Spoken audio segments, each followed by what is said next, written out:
Hola chicos, ¿cómo están?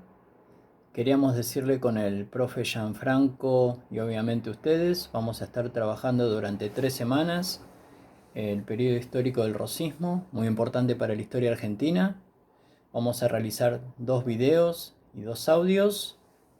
Y estuvimos pensando una pregunta importante para evaluar, que es cómo la figura de Rosas logró mantenerse en el poder político en Buenos Aires y en la Confederación entre 1829 y 1852.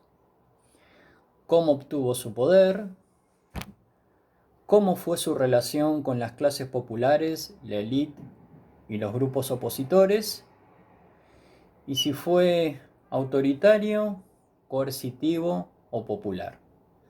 Durante 3 semanas vamos a estar trabajando este tema.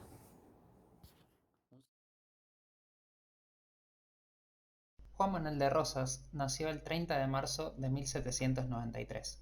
Su familia pertenecía a la élite de Buenos Aires. En 1806, cuando se produjeron las invasiones inglesas, Rosas se ofreció como voluntario ante Liniers. Tenía tan solo 13 años. En 1813 se casó con Encarnación Ezcurra, mujer con la que tendría 3 hijos y que ocupará un rol político muy importante una vez que Rosas se quede con la gobernación de Buenos Aires. Tras su casamiento, Rosas devuelve a sus padres los campos que les administraba y decide formar su propia empresa. A partir de ese momento, buscó tener un patrimonio económico propio. Para lograrlo, se asoció con diferentes hacendados de la provincia, construyó un saladero en Quilmes y se dedicó a la compra y venta de tierras y ganados. La dirección de sus estancias le dio a Rosas un gran conocimiento sobre la vida y las costumbres de sus peones. Poco a poco se fue transformando en un terrateniente clave en la región, lo que le permitió relacionarse con la política. En 1820 fue su primera intervención política relevante. Prestó su apoyo para organizar milicias rurales que ayudaron a la pacificación de Buenos Aires y permitieron llegar al gobierno a Martín Rodríguez. El derrocamiento de Dorrego y su posterior fusilamiento a manos de Lavalle vuelve a colocar a Rosas en el primer plano de la política. Recuerden que el federal Manuel Dorrego había llegado al gobierno de la provincia de Buenos Aires en 1828, en un contexto de creciente conflicto entre unitarios y federales. Al asumir el gobierno, Dorrego firmó la paz con Brasil, que derivó en la independencia de la Banda Oriental, la actual República Oriental del Uruguay. El tratado de paz fue considerado como deshonroso por los jefes del ejército que participaron en la guerra, y los unitarios aprovecharon esta situación para derrocar a Dorrego. El gobierno fue ejercido por el líder unitario Juan Lavalle, quien capturó a Dorrego y ordenó que éste sea fusilado. Esto dio inicio a una guerra civil en la que el rol de Rosas, como defensor de los intereses del Partido Federal, sería determinante. Rosas había estado alejado de la política desde 1820. Sin embargo, cuando fue derrocado Dorrego, tomó el papel de defensor del orden y logró derrotar a Lavalle.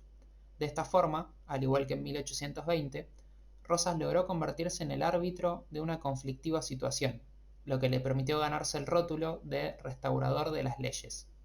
La Sala de Representantes, que ejercía el poder legislativo de la provincia y era el órgano encargado de designar a los gobernadores, eligió a Rosas de forma casi unánime y le otorgó las facultades extraordinarias.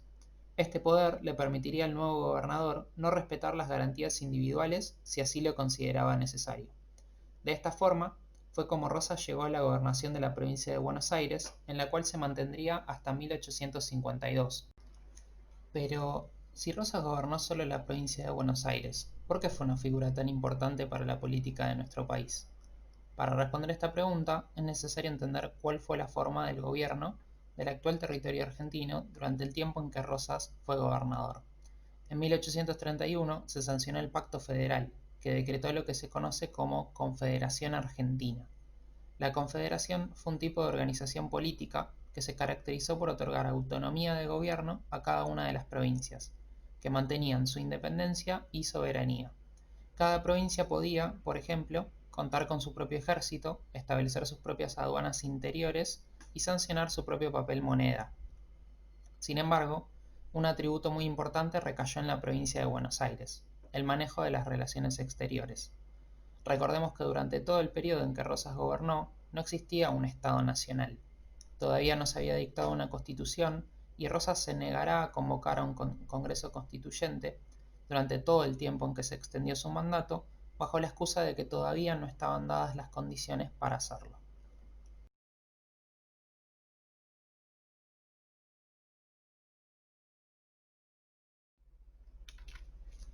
Bueno, para comprender por qué Rosas es una figura tan polémica políticamente, es necesario señalar que los que escribieron sobre Rosas y por ende impusieron las primeras impresiones sobre su figura fueron los que combatían contra él y los que accedieron al poder en 1852, una vez que Rosas fue derrotado en la batalla de Caseros. Estos primeros intelectuales, entre los que estaban Domingo Faustino Sarmiento, Juan Bautista Alberdi y Esteban Echeverría, tendieron a resaltar el carácter más represivo, violento y autoritario del gobierno rosista.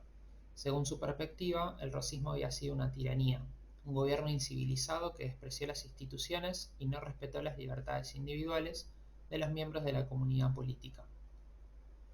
Muchos años más tarde, durante la década de 1930, la figura de Rosas iba a ser revisada. Distintos pensadores comenzaron a reivindicar el gobierno rosista por haber sido capaz de instaurar un régimen político fuerte, por haber restablecido el orden social en un contexto de agitación política y por haber defendido los intereses nacionales ante el ataque de potencias extranjeras como Gran Bretaña y Francia. Sin embargo, durante décadas, las controversias en torno a la figura de Rosas iban a ser muy grandes. Recién fue a partir de la década de 1980, una vez finalizada la última dictadura cívico-militar, que estas controversias empezaron a perder fuerza. En 1989 sus restos fueron repatriados desde Inglaterra y a partir de ese momento su nombre empezó a integrar el nombre de calles y avenidas de muchas ciudades, se levantaron estatuas en su nombre, su imagen empezó a aparecer en los billetes y incluso también en estaciones de subte. Incluso se sumó un feriado nacional dedicado a recordar la batalla de la Vuelta de Obligado de 1845.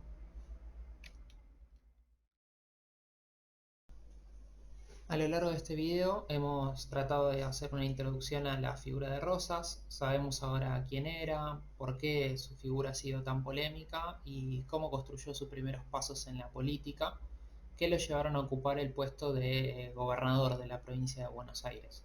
En las 3 próximas semanas, como ya les fue adelantando Juan Pablo, vamos a tratar de resolver en conjunto con ustedes el interrogante que es cómo hizo Rosas para mantenerse en el poder por tanto tiempo y si fue solamente un líder autoritario y despiadado contra sus opositores o si logró gobernar en base a el apoyo popular.